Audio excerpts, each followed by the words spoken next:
Welcome, you're watching Vox News, your daily evening news with Rita Kamkumo. Our headlines today: Lesotho's disputed prime minister promised to resign, but the ruling party is forming a new government to oust him without delay. Malawi's president is fighting for election rerun and is joining forces with the former president's son.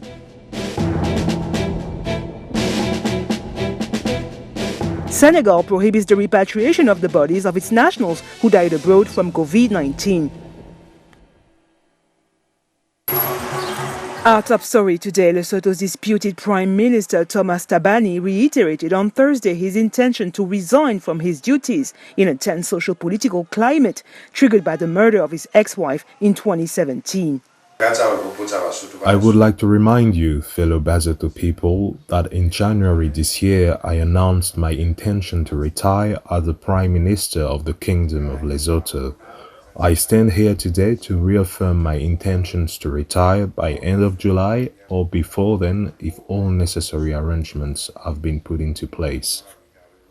The 80-year-old Prime Minister denied any political or judicial explanation justifying his departure before the expiry of his mandate in 2022, mentioning only his advanced age. Allow me to announce today that one significant step leading to my retirement has been complemented with the enactment of the 9th Amendment to the Constitution. As a result, government and the political party that I lead will coordinate the process of my retirement. The people of Lesotho react to the Prime Minister's long-awaited announcement. Personally, I'm just tired of what's going on, and I really long for stability. And if this is how things are looking right now, with the world seemingly prioritizing their own people, and this is the state that Lesotho is in, I'm scared for our future. We're hoping, at least some change, some form of progression. That didn't happen. And that's the bitter side. The sweet side is his terms come to an end. I guess that's the sweet side. I think it's at a bad time though, because now we're dealing with a pandemic, right? So now the new guy will be inexperienced in terms of leadership. Citizens were not the only ones who were left unsatisfied by the Prime Minister's declaration. Tom Thabane indeed promised to resign before the 31st of July, but without giving a precise date, provoking the anger of his own party, which decided to form a new government to oust him without further delay. Prime Minister Tom Thabane's refusal to give a specific date for his departure exasperated the members of his party, the Old Lesotho Convention, who decided to withdraw their confidence. The members of the ruling party sent a letter to the National Assembly on Thursday, saying that they are no longer part of the government and that they are forming a new one with an opposition party, the Democratic Congress Party. Both parties initiated the process shortly after Tom Thabane's announcement. The letter should be read in Parliament on Friday as part of a procedure similar to that of a motion of censure. As a result, the king, Letsie III, must appoint a new prime minister. In Malawi, outgoing President Peter Mutharika officially filed his candidacy for July's presidential election to challenge once again the cancellation of his victory for fraud last year. To the DPP and UDF supporters, I have one message. We are the people who can save this country. We are the people who can develop this country. Let us stand together and fight together. And together we'll fight and we'll win the victory. President Mutharika, in office since 2014, was re-elected in May 2019 for a second term in the first round with 38.5% of votes against 35.4% for opposition leader Lazarus Chakwera. But the Constitutional Court, seized by the opposition, annulled in February the president's victory due to fraud and ordered a new election scheduled for the 2nd of July. Mr. Mutharika appealed the invalidation of the vote, and justice must render its decision this Friday. Another election. This election is not the will of the people. Yes. Therefore, I call upon all Malawians to come out to register and vote to restore the will of the people, which was expressed in the May 2019 elections. The Electoral Commission has called for a proper and peaceful presidential election. An election is a competition which no one participates with an expectation of losing. However, it remains a clear and undeniable fact that only one person emerges a winner at the end. I urge you, sir, to confine yourself to an issue-based campaign. Malawians are tired of mudslinging and foul-mouthed electioneering.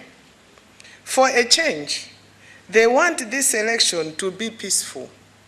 President Mutharika also took the opportunity to present his running mate for the presidential election, Atupele Muluzi, son of the former head of state, Bakili Muluzi. The pre-election campaign triggers violence in Malawi. A mother and two of her children, all members of the United Movement for Transformation, one of Malawi's main opposition parties, died in the arson of the party's premises in the country's capital Lilongwe during the campaign for July's presidential election. The victims were asleep on the night from Tuesday to Wednesday in their home, which houses the party's premises, when unidentified men threw incendiary devices, according to the party's campaign director, Lucius Banda. 3 other family members are seriously injured. The police currently have no information on the perpetrators of the attack. In Ethiopia, Prime Minister Abiy Ahmed issued a warning against the opposition, which, according to him, would like to take advantage of the postponement of the parliamentary elections to the end of August due to the coronavirus pandemic to seize power by unconstitutional means. In a speech posted on his Facebook account on Thursday, the Prime Minister warned that those who push for unconstitutional maneuvers to seize power will be punished by law. The opposition denied the Prime Minister's remarks, calling them threats to silence or to intimidate the opposition. The country was to hold general elections at the end of August, but the Electoral Commission postponed the election on an unspecified date. As a result, there will be no election before the end of the deputy's term in October. The Ethiopian constitution offers no answer in this case. MPs referred to the upper house of parliament earlier this week to get an interpretation of the constitution, which may break the deadlock. On the economic front, the President of the Republic of the Congo, Denis Sassou Nguesso, asked on Thursday the International Monetary Fund for an emergency aid ranging between $300 million to $500 million to offset the impact of the coronavirus pandemic in his country. The president explained in an interview with French media that the Congolese parliament has just approved a supplementary budget that cuts the country's budget by half.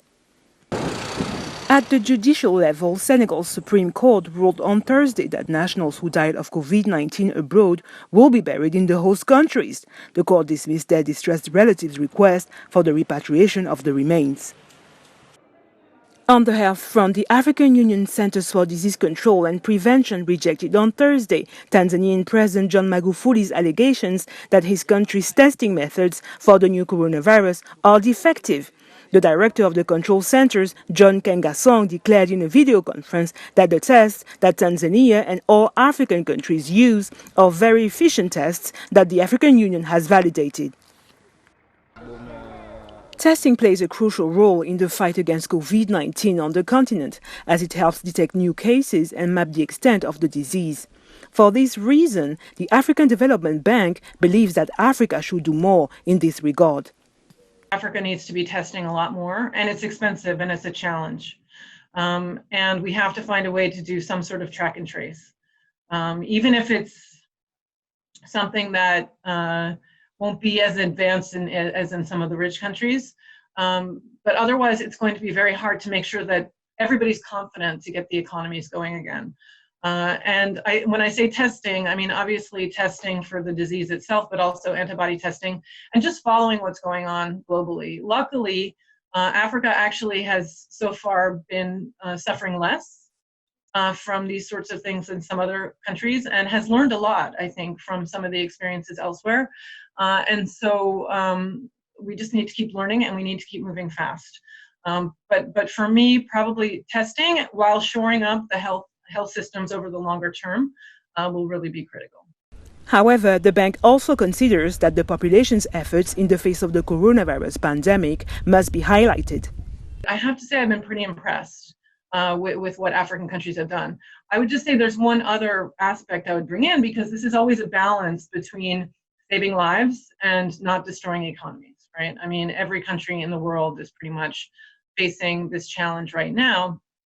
And so what we need to do is to think about, what do you do in a place like Africa with a large informal economy?